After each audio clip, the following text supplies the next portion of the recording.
mama yari yarandise ndi musafiri ngo niryo zina ryanje ariko nahise ndirekera abandi mpita nk'ijya pasiteri kuko naryo yari nise mu gatanga mu gatoki muri za 98 aho ni naho hari ijambo ry'uyu munsi niho naboneye Imana ukuboko kw'Imana gukomeye gukora ibitangazo ku buzima bwanje indwara ikomeye zenda abantu benshi batararwara sinzi ukuntu nabivuga indwara yitwa akabunda.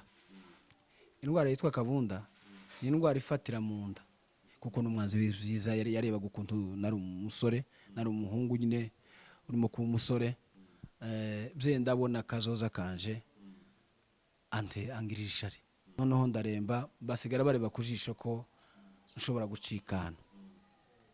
Habaye umunsi umwe ku mugoroba haza abashitsi babavuga butumwa. Shalom once again bakunzi ba Joyful TV. My name is Joyful. I am Joyful TV Entertainment. Call me the best entertainer from M.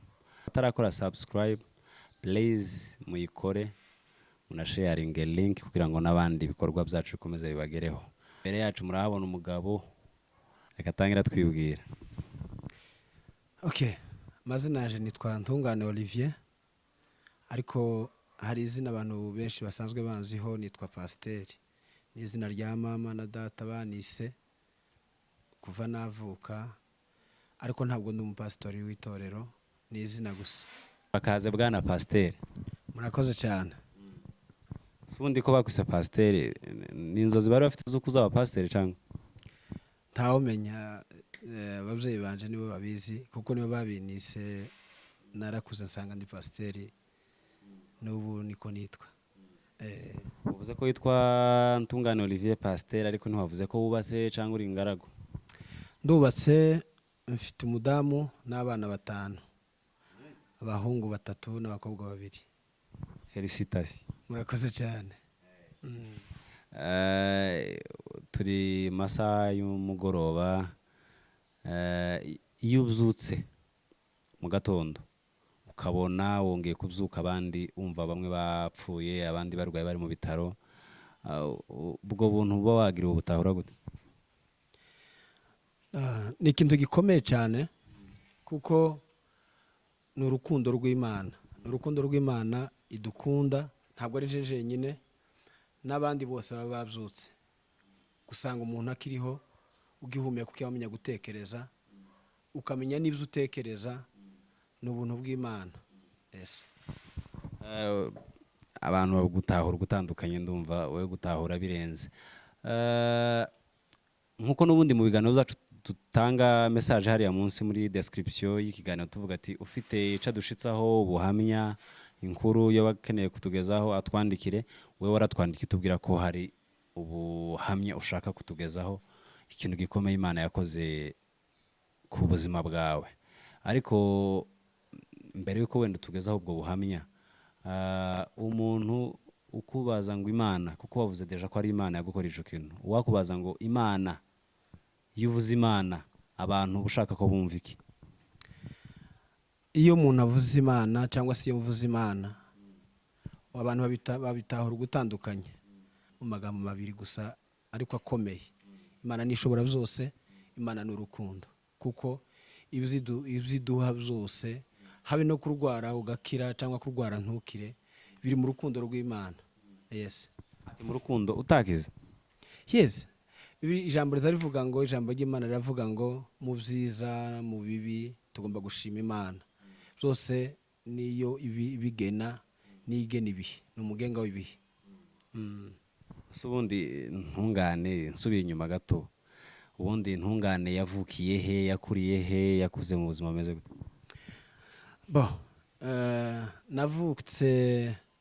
Navukiye mu gihugu cya Congo muri province ya Sud Kivu ahitwa kuri Gatobwe ariko twari dutuye ahitwa Rukombe kuri Nyabibuye. Rero mama iwabo hari kuri Gatobwe yarazindukiye yo abariyo mvukira. Wavukiye mu ruzinduko? Mama yari yarandise ndi musafiri ngo niryo zina ryanje ariko nahise ndirekera abandi mpita nk'irya pasiteri kuko naryo yari nise. wabonye kusafiri bita Ubundi umuntu wese ni musafiri kuko turi mu rugenzi. none waryikoreye Narariretse kuko nyina naje ndiwe ariko ngere n'irindi noneho rya kabiri nta muntu tuzugira izina rimwe. Yes. tuvugiye kuri Gatobwe, abatazi kuri Gatobwe ni hagana he ugereranyije? Kuri Gatobwe nanje ubwanje ntahonze, naravukiye nakuye ko twari dutuye ahitwa Irukombe kuri Nyabibuye, bahise mama yese asubirayo noneho nyine muhira kiri mutoye ntabwo mpaza, ariko kuri Gatobwe numva ngo ni mu bice bya zino ndondo za Gashama na gutyo simpazi cyane, murambabarira. Kuri Gatobwe abantu batahazi za Gashama, uzi Gashama no kuri Gatobwe mana ukuntu hadahuye, ni nko kuvuga ngo ntuzi ko turi Burundi, ni nko kuvuga ngo Ngozi ibujumbura ni hafi, mbese kuri Gatobwe no kuri ni Gashama ni kure sana. Abantu batazi kuri Gatobwe ni ahantu bita mu gituza, tugira plaine na moyen plateau na haut plateau. Kuri Gatobwe ni muri moyen plateau.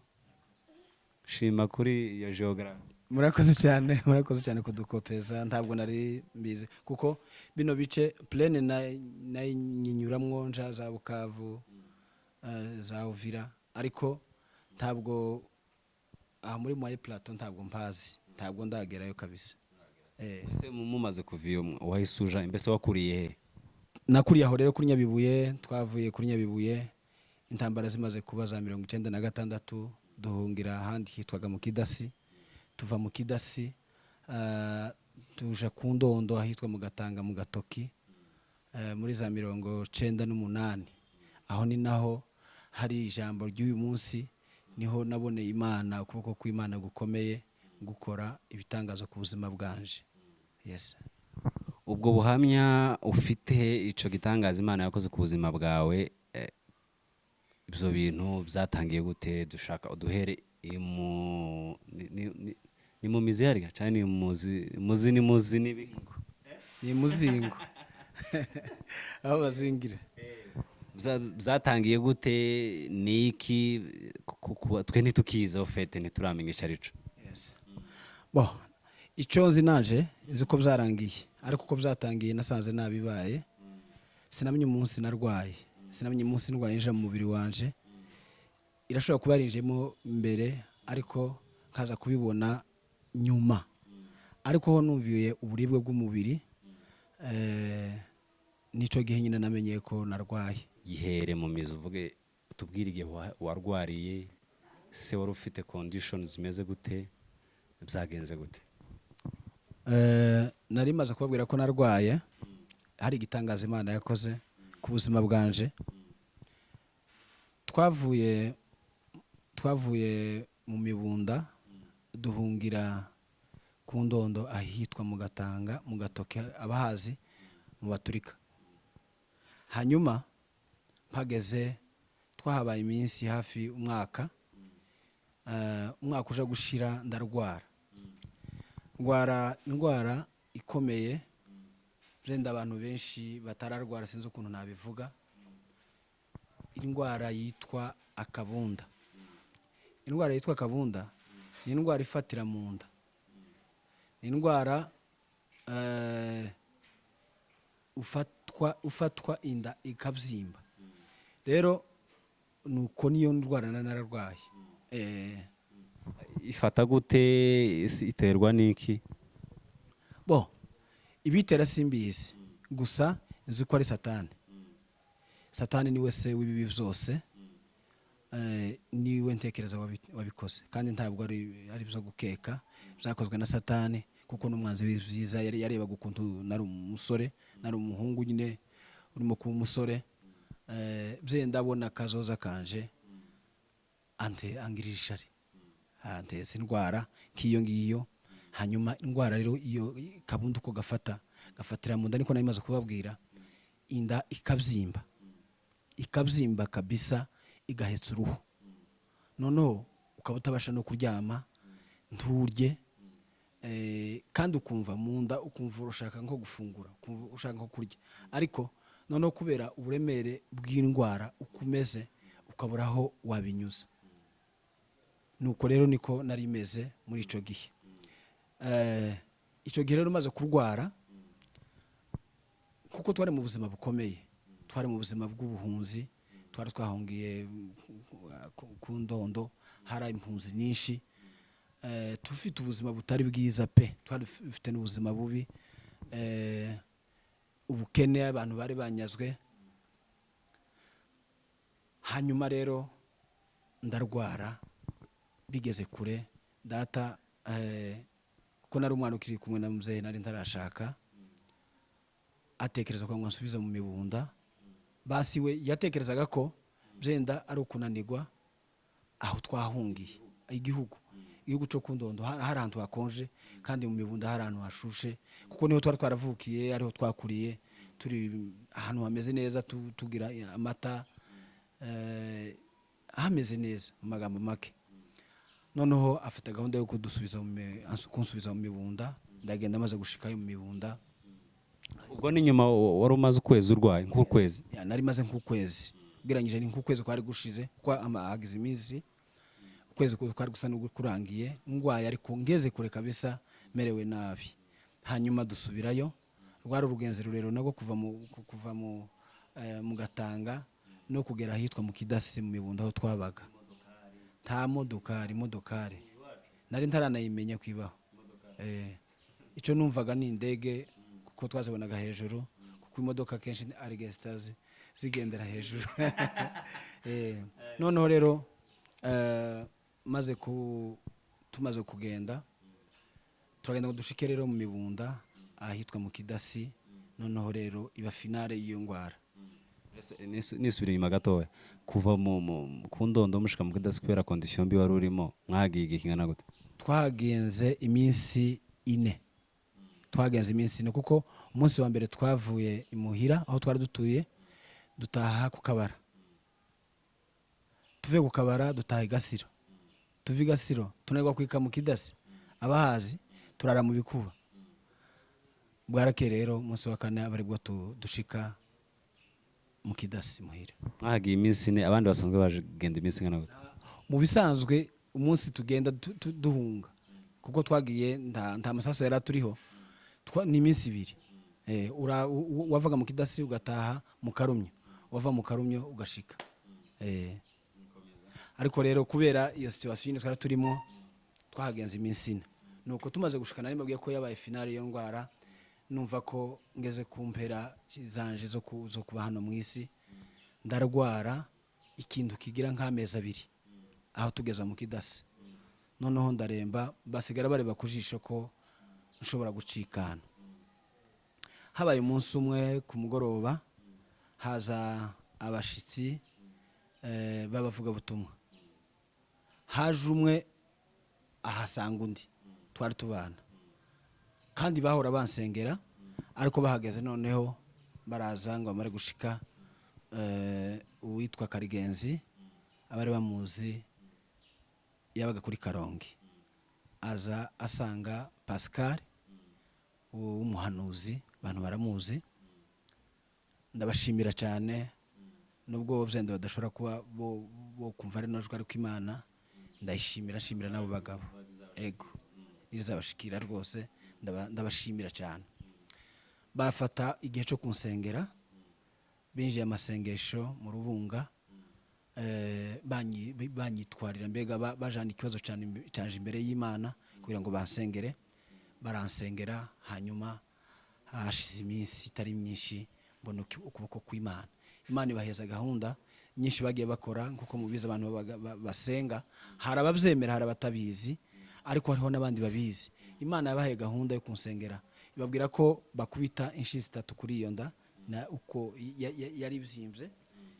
N'izindi gahunda bari bakoze, cyo bita gahunda mbega ni bano byita acte prophétique, Imana yari babwiye gukora, bakabikora. Hanyuma barangije, bamaze gukora iyo gahunda, nyuma y'iminsi nk'itatu, yanda igenda ihogokwa gake gake. None nkaryama ngasinzira, ntangira kurya, numva Imana ikoze igitangaza ku buzima bwanje. Ico ngifata nk'igitangaza gikomeye. nubwo umuntu mu mubiri nta muntu utazopfa, ariko abanyamurenge bazavuga ngo aho gupfa none ngo wopfa ejo.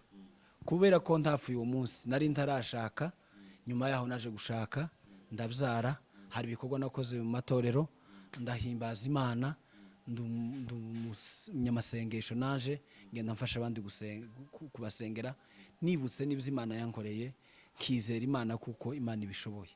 Murakoze cyane. Tubanje kukubwira ngo mpore.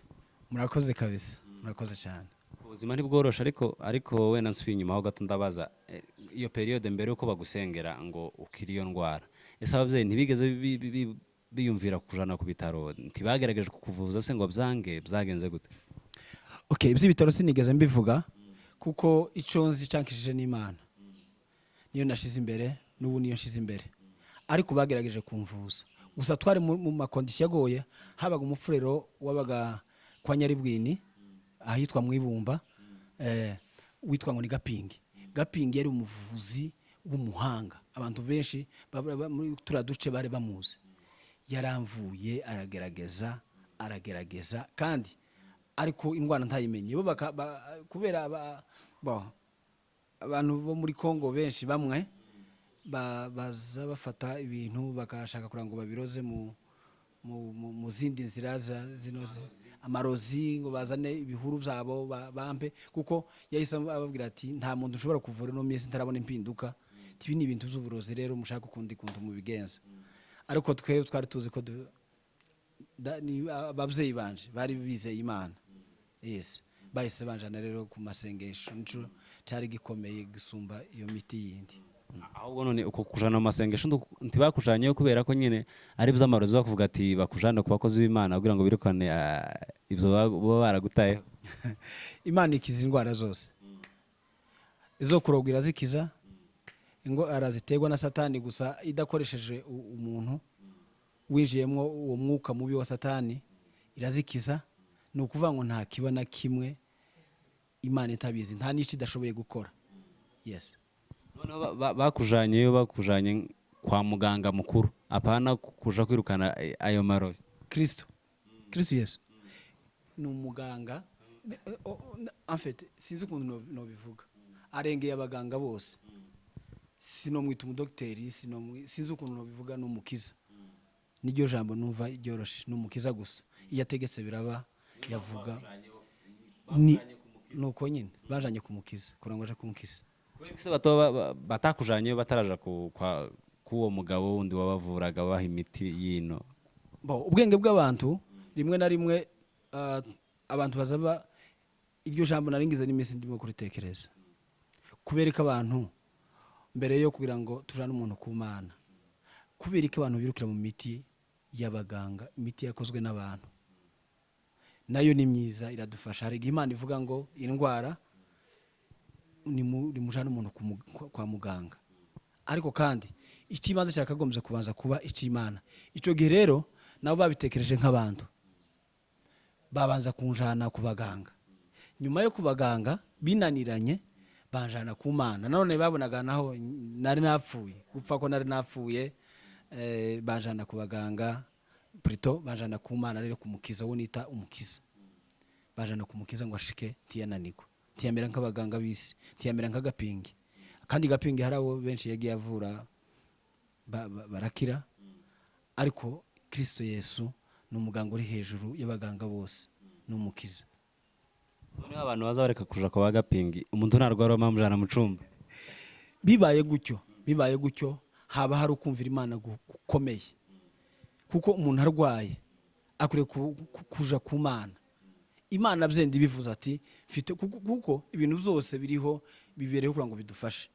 Nimba abaganga bahari, urana nk'iyi mikoro wantunze imbere, kugira ngo rino jwi rishikira abantu, nukubaho hakabaho na bino bikoresho, sibyo bikagera kugira ngo rino jwi ribagereho, nano mateka bayamenye, abantu babashe kwizera Imana.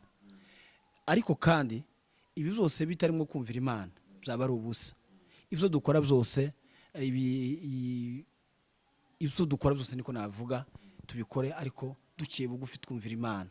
Umuntu narwara, mbere yo gutekereza kumujana ku bitaro, banza umujane mu masengesho, mu masengesho mvuga ni hehe? Musengere wewe nyine wizera Imana. Iyo runaka utekereza kuko afite asenga nawe ifite, umusengere, Imana izamufasha kire. Abaganga kazi gashira, abaganga bafatikanye n'Imana, abaganga bafatikanye n'Imana mu gihe Imana ibivuze. Imana sishoboye byose ntawifasha, barafatikanya. Imana irategeka, irashobora gutegeka avuga ati joyful kora kino, kuko turabakozi bayo, kandi umukoresha iyo agutegetse utegeza gukora. Yes. Abaganga bagende bazavugana n'Imana cangwe niko utaransobanurira neza ko umuntu wese wizera Imana n'umukozi wayo mu magambo magufi, sibyo? Kandi umuntu wese wubaha Imana ategerezwa kumva n'ijwi ryayo, ategerezwa kumva n'Imana imuvugisha, ntagiye mu bintu byinshi. Nta muntu wese wizera Imana itazivugisha. Yes. Aha, ubwo buzima Imana ikugiriye neza, urakize, byari bimeze bite umunsi ubuzuka kuri ico gisasiro? Ni umunezero ukomeye, ni umunezero nanezerewe, kuko iyo umuntu arimo gukira bigenda biza gahoro, ntabwo ukira umunsi umwe ngo uhite uja gutema mu murima, ntabwo uzuka ku gisasiro ngo ube wakwikorera ikurutu ry'amazi.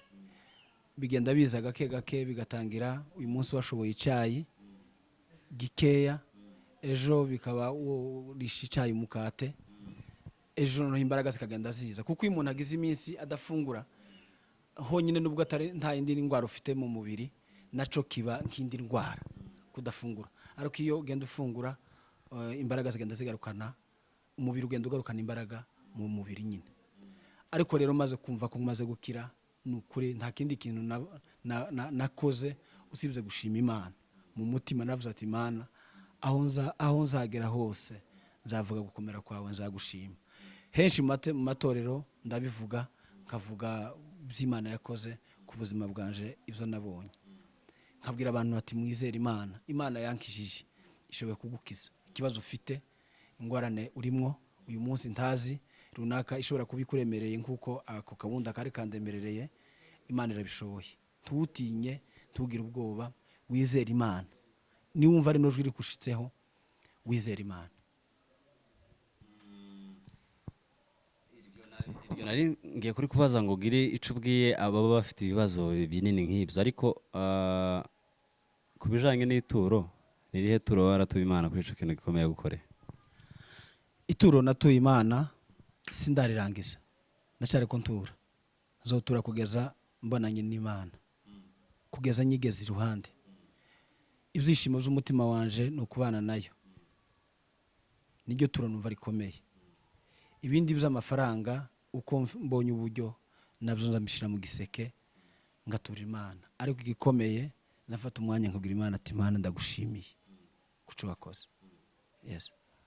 Wari ubikomoje uvuga ati umuntu wese n'ijwi nirimushikira azisubizamo icizere. Gira ijambo ubwira abantu bose bazareba kino kiganiro, bafite ibibazo, bamwe bafite indwara zanze gukira, bafite ibindi bibazo bita ko ari imisozi imbere yabo, ariko bazabona kino kiganiro bumva ubuhamya bwawe bukabakora ku mutima, bakiha icizere. Gira ijambo wabagenera. Murakoze cyane. Ijambo ntarindi ni ukuri ngo nibasanga umukiza. Umukiza ni Yesu Kristo, niwe wankijije. Bibiliya ivuga umuntu wari urwaye imyaka 38, ikavuga wari urwaye imyaka 12, ikavuga abo yazuye bageze mu mva bamaze mu iminsi. Yesu n'umukiza. Umuntu wese ufite ikibazo nabisubiramo, umuntu wese uri mu ngorane, umuntu wese uri mu ntambara, umuntu uri mu bintu bitandukanye bibangamiye ubuzima bwiwe, ugera ahantu ugatekereza ko Imana itakinakwibuka, itakikwitaho, Imana irakuzi, Imana irakubona, yizere kandi uyiringire. Umenye ko Imana si umuntu, ntishobora kukubwira, ntishobora kuyisanga ngo ikubwire ngo inzira ntibwira umugenzi. Nka rya jambo abantu baza bavuga, Imana si uko imeze. Tunganya umutima wawe, wegera Imana, Imana izamara ikibazo cyawe ufite, icyo kikuremereye, kandi umunsi umwe hazaba igitondo cyo kwishima mu buzima bwawe. Yego. nizere ko abantu bose bafite ibibazo bikomeye bo bavuga ko bikomeye ariko imbere y'Imana nta kibazo gikomeye. Twizeye ko Imana ishoboye byose kandi yabakiza. Twongeye gushimira Imana yagukije. iragahora ishimwe iteka. Yego. Ibintu uhora ubivuga amateraniro cyangwa ahandi hose? Ngerageza kubivuga, ntabwo ndabibonera umwanya uhagije wo kuvuga ngo byenda ngende mfata urugenzi rurerure ngenda mbivuga, ariko uko mbonye akanya gato iyo ngize amahirwe nkabona abantu babiri cyangwa batatu turi mu materaniro ngize umugisha ngasingira microphone, nta kindi kintu mbabwira byinshi, ariko niki kintu kirimo nkabwira ati Imana yarankije, mwizera Imana irakiza. Uretse kuba warakuyemo ubuhamya muri uko kurwara kwawe Imana ikaba yaragukijije, ni kihe cigwa wakuyemo washikiriza abantu badakurikiranye kuri Joyful TV? Icigwa nakuye muri ubwo burwayi nagize ni ugufata ubuzima bw'undi muntu ukabwishiraho, kuko narebye abantu bikingiranye ku bwanje, ibo ari bazima, imibiri yabo ikomeye, niko abarundi bazabyita, bakomeye, bameze neza mu mibiri, ariko bakisonzesha bakiyiriza ku bwanje. Numvise ko umuntu agomba gufata ikibazo cundi akacishiraho, kuko ijambo rivuga ngo ibyo wifuza ko abandi bakugirira bari byo nawe ugirira abandi. Nimba nifuza kuko ushobora kumpa n'ishate wambaye, naje ninyitange. Icyo ni ikigo gikomeye nakuyemo. Yego. Wakuyemo icigwa cyo kwitangira undi muntu cyane. Abo wari witangira? Nabikubwiye kare kuko hari abo ngerageza gufasha gusengera, uretse no gusengera hari abo mfasha mu bushobozi. Ni kontekerezo ko umutima umbwiye rwose, kubera ico kintu nakuyemo cicirwa ntabwo nagitaye, ndagifite. Ni ikigwa gikomeye kandi nzakomeza nkoresha mu buzima bwanje. Yego. Reka tugushimire. Turagushimiye kuba waje kuri microphone zacu ndetse na kamera zacu za gutanga ubuhamya. Uwo kubaza inganji urazi? Inganji ndahumva, ariko sindagerayo, simbazi. Ariko ni mu gihugu ciwacu neza, umanutse za Mirimba, niko sindagerayo, ariko nza mpumva nibi bice. Urana abi nubwo wo cano za Bubembe ukamukata ruriya rubariro rwose, uzumanuka ukaje Inganji. Urubariro uvuye Bubembe uje Inganji? Urubariro ni ukuvuga n'urubariro rwa Tanganyika. Tanganyika igira urubariro. Tanganyika igira urubariro. Urubariro ni rusha. Rugize imizi kuva Tanganyika ije byarazanye. Dusoza twari mu kuvuga ubuhamya, ariko reka nsozereze ku kantu dukomeje ku by'iwacu. Uhuye n'abantu babiri batari abanyamurenge, batari abantu ba ruguru, ibintu bibiri wababwira, bibiri ibyiza by'iwacu ni ibihe? Ibyiza by'iwacu gakondo imurenge, igihugu cyose kibisi, ntaco ndobabwira. Ikintu cya mbere, iwacu nkaho twatuye, nazaga mva mu Kidasi nkaja gutarama mu Rugabano nijoro, mu mutima wanje urimo amahoro, nta bwoba, nta muntu ntekereza wongirira nabi, nta wondyamira ngo anyice.